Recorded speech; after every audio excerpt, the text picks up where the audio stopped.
We live in a culture that loves to look at behavior, but rarely looks at the pain underneath the behavior. When we hear the word narcissist, our immediate cultural reflex is anger. We picture a master manipulator, a cold-hearted villain, someone who plays a calculated game of emotional chess just to watch people break.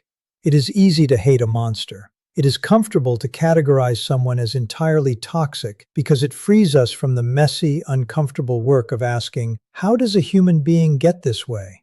But if we are going to understand how a narcissist breaks down, how they truly collapse when they lose real love forever, we have to put down our pitchforks for just a moment, not to excuse them, not to tolerate abuse, but to look at the raw, terrifying anatomy of human fragmentation. What we call narcissism is not a reflection of self-love. It is the absolute, desperate absence of self-love. It is a profound, catastrophic injury to the soul, usually sustained in early childhood when it was not safe to be vulnerable. When a child learns that who they naturally are is unlovable, they do something tragic to survive. They bury their true self deep in a dark basement, and they build a shiny, impenetrable fortress on top of it. That fortress is the false self, the grandiose, perfect, unshakable avatar they present to the world. For decades, that fortress works. It protects them from the agonizing shame buried in the basement. They use people. They collect admiration. They drain the energy of those who love them, all to keep the lights on in that fortress. But what happens when the fortress takes a direct hit? What happens when they encounter real love? A love that is authentic, patient, and deeply exposing. And through their own unhealed trauma, they sabotage it, push it away, and lose it forever. Most people think a narcissist just moves on to the next victim, completely unfazed. We tell ourselves they don't care. But that is the great illusion. When real love walks away permanently, something catastrophic happens behind closed doors. The fortress doesn't just crack, it undergoes a total structural collapse. The walls cave in, and for the first time in their entire lives, the narcissist is trapped in the basement with the very ghost they spent a lifetime running from, themselves. If you have ever been loved by a narcissist, if you have ever been broken by one, or if you are trying to understand the haunting aftermath of a toxic relationship, you need to hear what follows.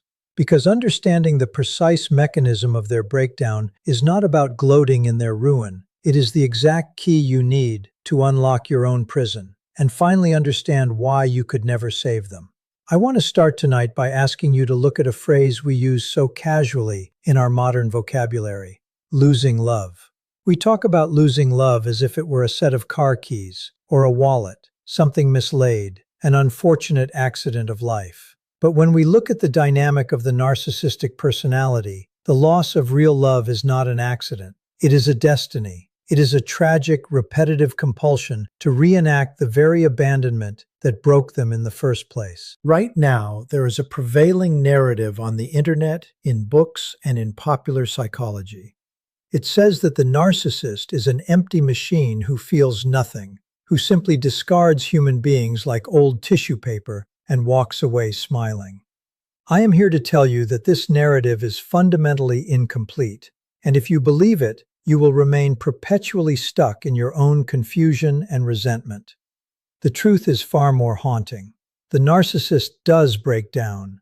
They experience a profound, agonizing internal disintegration.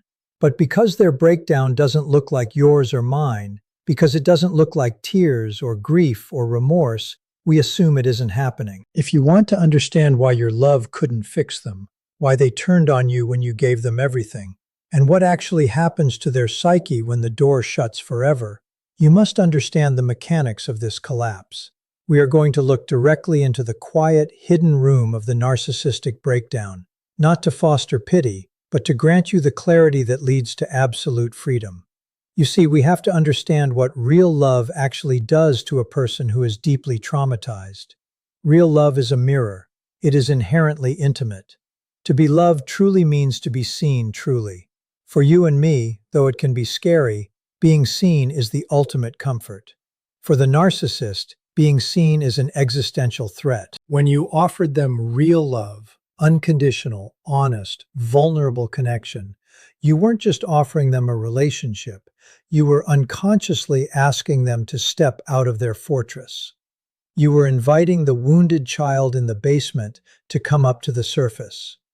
But to that child, exposure equals death.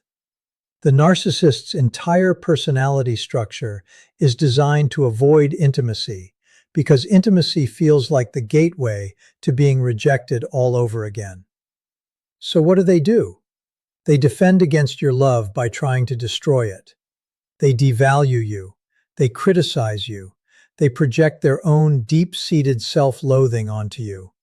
They push and push, testing the boundaries, trying to prove that you too will eventually abandon them, just like their parents did, just like the world did. But then the tipping point arrives. You reach your limit. You realize that you cannot pour your life force into a black hole. With a heavy heart, you walk away. And this time, it is different. This isn't a temporary break. They realize through your silence and your boundaries that you are gone forever. Initially, the narcissist invokes their standard defense: rage and immediate replacement. They look for supply, adulation, attention, someone new to validate their false greatness. But here is where the breakdown begins. Supply is like a drug. If you are addicted to a substance, a cheaper, lower quality substitute might stop the shakes for an hour, but it won't satisfy the deep craving. When a narcissist has tasted real love, someone who truly saw them, who held space for them, who possessed genuine depth, generic supply no longer works. The new applause feels empty. The new partner's compliments taste like ash. They realize on a subterranean level that they traded gold for plastic. When the external validation fails to quiet the internal noise, the false self begins to fracture. In psychology, we call this narcissistic mortification. It is a state of intense, overwhelming shame that threatens to overwhelm the ego. It is the feeling of being completely naked in a freezing wind. How does this breakdown manifest? It manifests in the body and the mind as a total system failure. Because the narcissist cannot process grief through normal emotional channels, since grief requires an admission of vulnerability, the pain turns inward. It becomes somatic. They experience profound fatigue, unexplained physical ailments, and severe sleep disturbances. The body holds the score of the shame they refuse to consciously acknowledge. Psychologically, they fall into a state of hypervigilance and paranoia. They become obsessed with tracking you, checking your life, wanting to see if you are suffering without them. Why? Because if you are suffering, it means they still have power. It means they still exist in your world. But when they see you healing, when they see you moving on, the final pillar of their control crumbles. They are left with a terrifying vacuum. The distractions stop working. The alcohol, the work, the new relationships, none of it can drown out the screaming silence of their own emptiness. They enter a severe vegetative depression. It is not a depression born of missing you as a unique human being. It is a depression born of the sudden, brutal realization that they are fundamentally unlovable, and that they are the architects of their own isolation. They are entirely alone in a prison of their own making. My friends, the breakdown of a narcissist after losing real love is not a moment of cinematic breakthrough. They do not run through the rain to your door to apologize. Their defense mechanism is too rigid for that. Instead, it is a quiet, bitter, internal rot. It is the tragic freezing over of a human soul. When you understand this, your desire for revenge fades away. You realize that there is no punishment you could ever inflict on them that is worse than the punishment of being trapped inside their own skin. Their entire life is a daily sentence of fleeing from a ghost they can never outrun. If you are listening to this tonight because you are still picking up the pieces of a heart broken by a narcissist, hear me clearly. Your love was not a failure. Your love was real, and it was powerful. It was so powerful that it threatened a lifetime of defenses. But it is not your job to be a rehabilitation center for a wounded soul that refuses to heal. You must take that beautiful, profound capacity for real love that you poured into them, and you must finally turn it inward. Wrap it around yourself. Walk away from the collapsing fortress, leave the tragedy behind, and step into the sunlight of your own beautiful, recovered life. The prevailing cultural narrative surrounding narcissism is heavily dependent on a binary of good versus evil.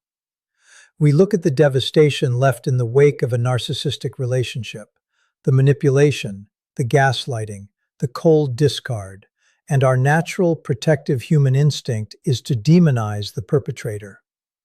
We construct an image of a monster, a calculated, malicious predator who actively enjoys inflicting pain, moving through life with an intellectual superiority and an immunity to human suffering. It is a comforting fiction. It is comforting because if the person who hurt us is an irredeemable monster, we do not have to confront the deeply unsettling, messy reality of our shared human vulnerability. We can simply relegate them to the category of the subhuman, place a neat label on their pathology, and avoid looking into the abyss of human fragmentation. But this view, while understandable as a defense mechanism for the victim, leaves us fundamentally blind to the true mechanics of the condition. If we are to understand the inevitable breakdown that occurs when a narcissist loses real love, we must courageously shift our perspective from viewing narcissism as a display of malicious calculation to recognizing it as a tragic, desperate survival strategy born of severe developmental trauma. When you look closely at the etiology of narcissism, you do not find a powerful, self-assured tyrant. You find a deeply traumatized, profoundly fragmented child who experienced a catastrophic failure of mirroring in their earliest years. In the crucial stages of ego development, every child requires their caregivers to reflect back their inherent worth, to validate their emotions, and to provide a safe container for their vulnerability. When that environment is instead filled with emotional neglect, conditional love, or overt abuse, the child learns a terrifying lesson. To be real, to be vulnerable, is to be rejected, abandoned, and destroyed. The pain of this realization, the overwhelming core shame of feeling fundamentally unlovable, is too massive for a developing nervous system to integrate. To survive this existential threat, the psyche undergoes a primitive defense mechanism known as splitting. The child buries their authentic wounded self deep within the unconscious, rendering it inaccessible, and constructs an artificial, idealized, grandiose surrogate. This is the birth of the false self. The arrogance, the demands for constant admiration, and the apparent lack of empathy are not signs of an overinflated ego, but are the rigid, desperate walls of a fortress built to protect that buried, fragile child from ever feeling the agony of that original abandonment again. Therefore, the behaviors we classify as narcissistic are not calculated acts of malice, but compulsive survival adaptations. The narcissist does not exploit others because they are a criminal mastermind. They exploit others because they are psychologically starving, operating from a state of perpetual subterranean panic.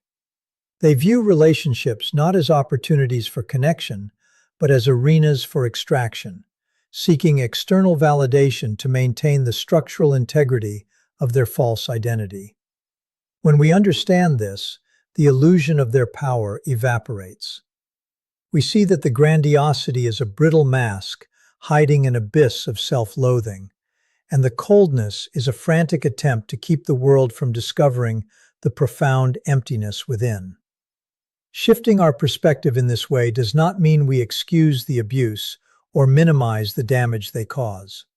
Boundaries remain essential. Rather, it allows us to see the narcissist as a tragic figure trapped in a self-made prison, executing a rigid survival mechanism that ultimately dooms them to destroy the very thing they need most. To understand the profound nature of a narcissist's internal collapse, we must dismantle our conventional understanding of human relationships and examine the stark difference between genuine connection and psychological extraction. In a healthy relational dynamic, two individuals come together to share their lives, offering mutual vulnerability, emotional resonance, and a deep recognition of each other's separate humanity. For the narcissist, however, a relationship is never an arena for connection. It is a strictly transactional arrangement designed to secure what popular psychology terms narcissistic supply. This supply, which takes the form of constant admiration, attention, validation, control, and even the emotional reactions of anger or distress from their partner, is not a luxury or a game for them.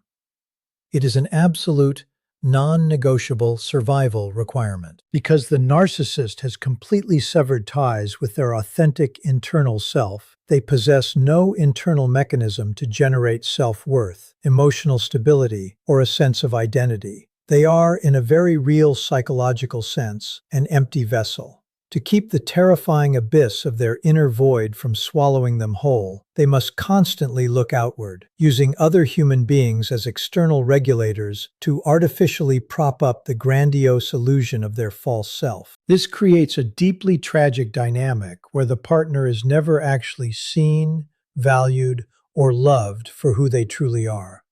Instead, the partner is reduced to a function, an object, or an emotional appliance.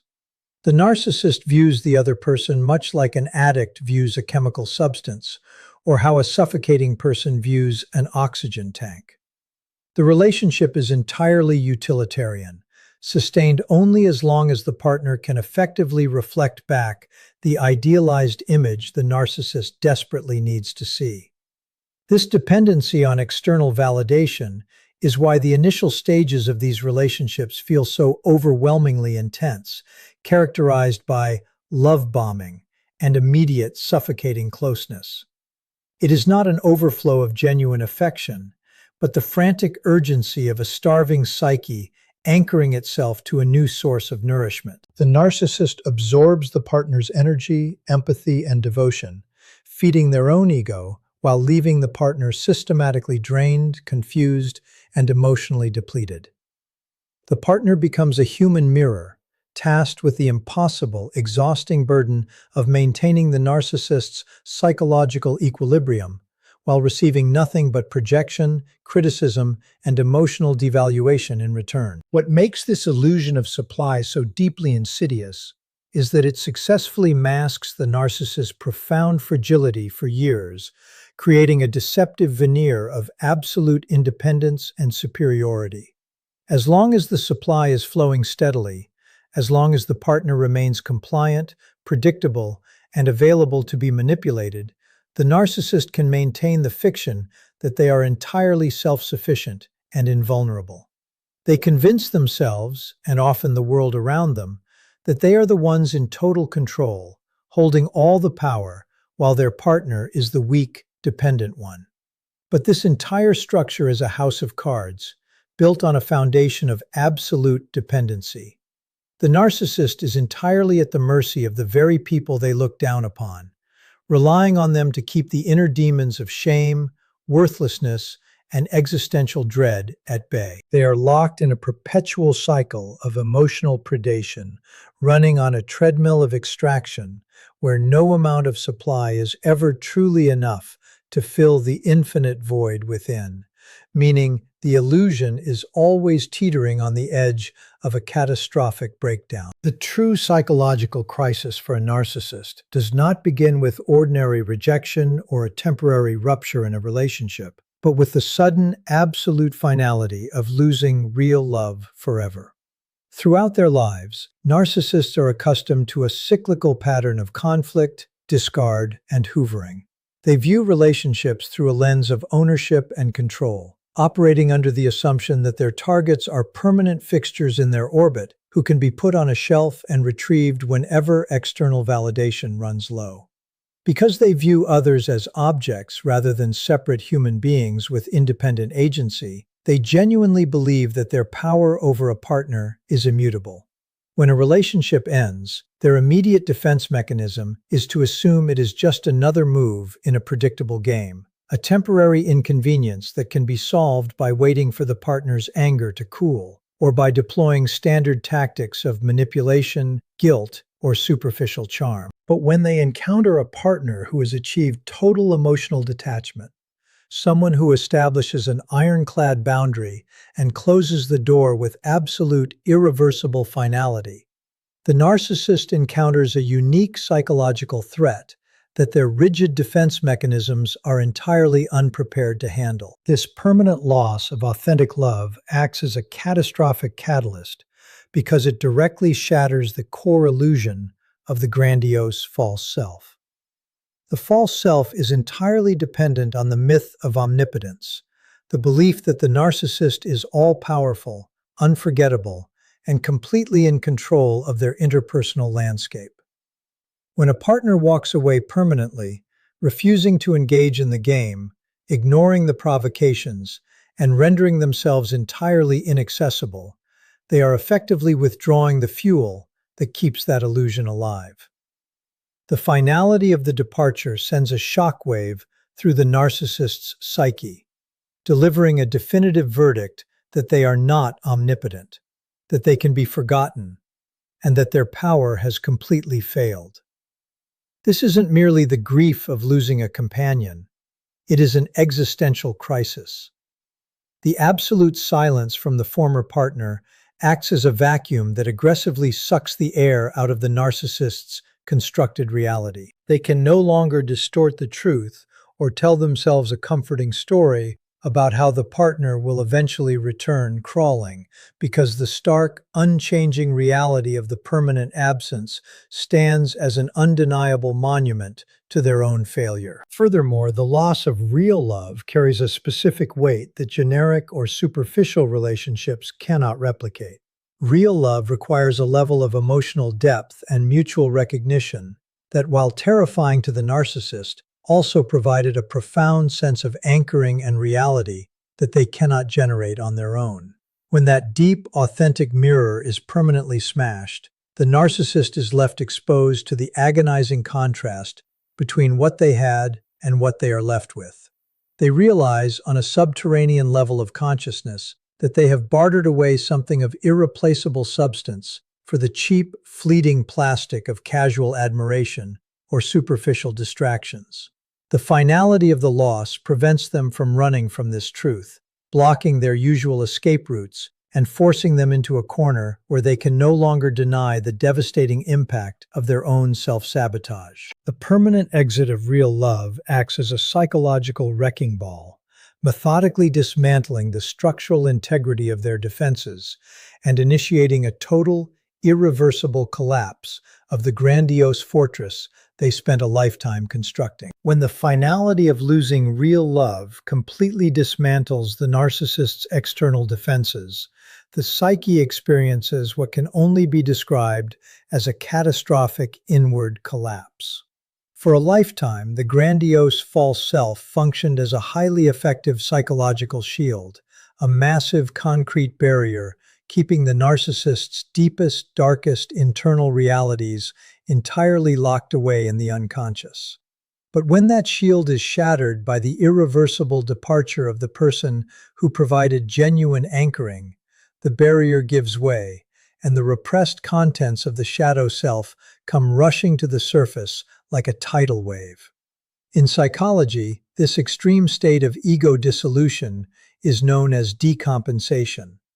The narcissist enters a state of profound, terrifying disorientation, where they can no longer maintain the boundary between the fabricated illusion of their superiority and the absolute horror of their inner emptiness. Every ounce of the toxic shame, the intense self-loathing, and the raw childhood trauma that they spent decades running from suddenly floods their conscious awareness, trapping them in an inescapable psychological prison. This profound inward collapse does not merely exist as an intellectual crisis. It aggressively manifests as a total somatic and psychological breakdown. Because the narcissist lacks the emotional maturity to consciously process grief, remorse, or vulnerability, the immense emotional pressure has nowhere to go, and begins to systematically attack the physical body. The nervous system, trapped in a perpetual state of freeze and hyperarousal, undergoes severe dysregulation. The narcissist often experiences overwhelming physical exhaustion, severe gastrointestinal issues, debilitating migraines, and chronic insomnia, as the body accurately logs the immense stress of the psychological trauma they refuse to verbally admit. Psychologically, the mind fragments into severe paranoia and obsessive hypervigilance. They become completely consumed by an agonizing need to monitor the former partner, frantically searching for signs that they still hold some shred of relevance or power in that person's life. When they see absolute silence, indifference, or genuine healing from the person who left, the final illusion of control evaporates, plunging them into a vegetative, clinical depression that is hollow, bitter, and entirely devoid of hope. What makes this breakdown uniquely horrifying is that it represents the absolute failure of their life's primary survival strategy. The narcissist is forced to sit entirely alone in the quiet, suffocating room of their own mind, stripped of the distractions, the noise, and the shallow admiration that once kept the demons at bay. They are left face to face with the original, unhealed childhood wound, the terrifying conviction that they are fundamentally broken, unlovable, and defective human beings. However, because their ego structure is so rigidly built on defense rather than self-reflection, this breakdown almost never leads to a genuine breakthrough or a redemptive epiphany. They do not experience a wave of healthy sorrow or accountability. Instead, they experience a paralyzing existential dread. They are completely consumed by a profound, hollow vacuum, a state of psychological mortification where they realize that they have actively engineered their own total isolation. The inward collapse is the ultimate tragedy of the narcissistic condition, a complete psychic disintegration where the individual is utterly crushed beneath the weight of the very fortress they built to keep themselves safe. To fully comprehend the tragic cycle of narcissism and the devastating path it leaves behind, we must ultimately arrive at the concept of compassionate disengagement. When we witness the profound inward collapse of a narcissist who has lost real love, when we see the stark reality of their psychological fragmentation and the deep childhood trauma that drives their destructive behavior, a dangerous trap often opens up for the empathic partner. This is the trap of pathological pity. The partner who entered the relationship with an abundance of empathy and a natural instinct to heal and fix may feel a powerful urge to return to the burning building. They might believe that now that the narcissist is broken, now that the grandiose mask has fallen away to reveal the hurting child underneath, their love can finally perform the miracle it failed to achieve before. But this is a profound and dangerous misunderstanding of human psychology. Understanding the narcissist's pain is never an invitation to remain their casualty. True healing for the victim, and the only authentic response to this generational cycle of trauma, requires a clean, absolute, and compassionate departure from the wreckage. Compassionate disengagement is not rooted in malice, bitterness, or a desire for revenge.